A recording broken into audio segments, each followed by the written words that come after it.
moment in history. I think in all my life, I haven't been as inspired as I have by seeing those events in Egypt, in Tunisia, in Libya, in Iraq, Human Rights Watch. But instead of supporting efforts to expose what's going on, instead of standing up for human rights, the US and its partner the UK have actually used Egypt in its war on terrorism and have actually sent people to Egypt to be tortured as part of that whole effort. And there are two concrete examples that I know of. I believe there are far more. But one, a Canadian citizen called Meher Ara, who was Egyptian in origin, was sent by the US to Egypt for a year where he was very badly tortured, and the Canadians allowed it to happen. And there was such an outcry in Canada when the details of this emerged that the Canadian government had to set up an inquiry. The Canadian government, not the US of course, the US were the ones who actually sent him, but the Canadian government, because they allowed it to happen, had to apologise to him, and they paid him $11 million in compensation. Another case, a case of an Australian citizen, a man called Mamdouh Habib, again of Egyptian origin. He was also sent to Egypt by the US and then ended up in Guantanamo Bay.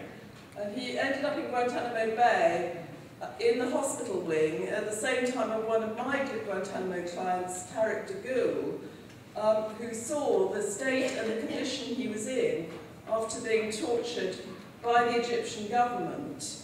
And then also saw him being subjected to more torture, to sleep deprivation in Guantanamo Bay.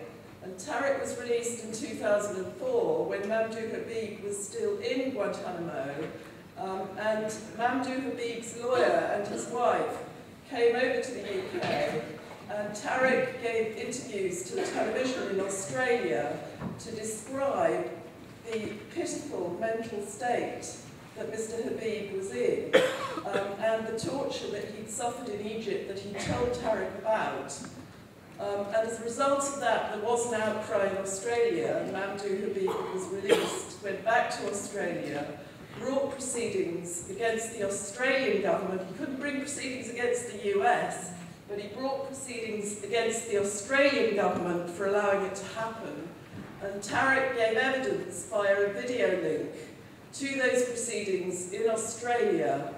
Recently, quite recently, just about 2 weeks ago, the Australian government settled those proceedings by paying an undisclosed amount of compensation to Mamdouh Habib, and has set up an inquiry, albeit, I think, like the inquiry into torture in this country, an inquiry in private, which is not going to be accountable. But those are just two examples. Egypt was an active partner with Bush and Blair in the war on terror, in the extraordinary rendition programme of sending people there to be tortured.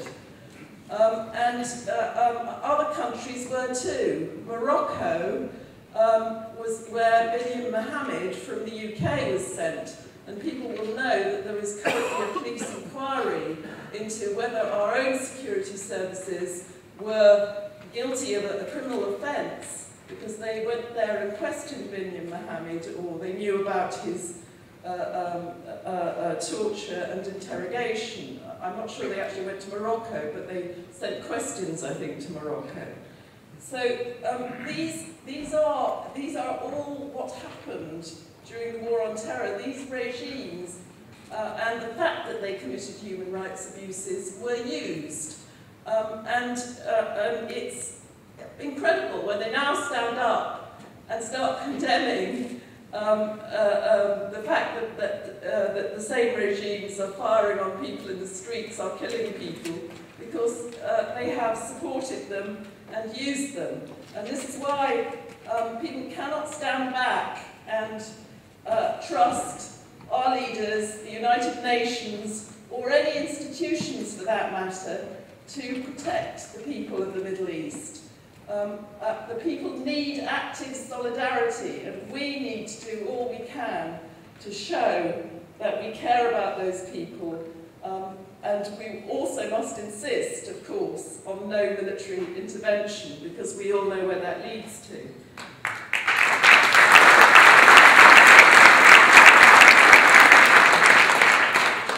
The International Criminal Court was set up with the idea that it would prosecute people who are guilty of crimes against humanity, including torture, including ethnic cleansing, including genocide of people. And it has done some prosecutions, but the UK is signed up to it, but Tony Blair hasn't been prosecuted for the war in Iraq.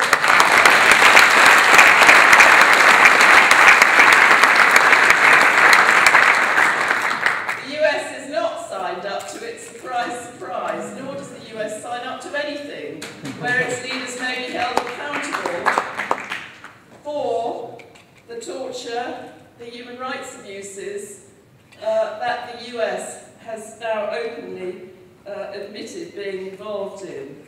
Egypt is not signed up to the ICC, but a new democratic regime could sign up to it and could ask for its former leaders, those engaged in the torture and abuse, to be prosecuted. And I believe that part of a country becoming democratic and following a new path has got to be accountability for what's gone wrong in the past.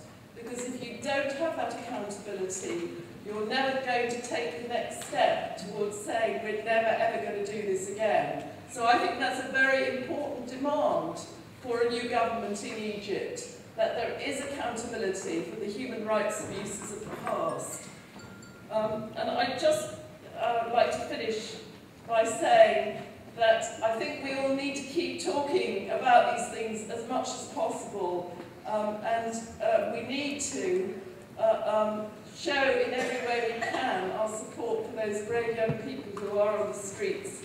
And I watched it on television. The best place to watch it, as everyone knows, is Al Jazeera, because some of the rest of the coverage has been awful. But when you just see those people going out on the streets, so courageous, standing up to armed people in uniforms, pointing things at them, tanks, and so on, it is so inspiring. And I so very much hope that we get a democratic Middle East, that we end the siege in Gaza, that we get an independent Palestine, and that the people will prevail and we get democracy. Thank you.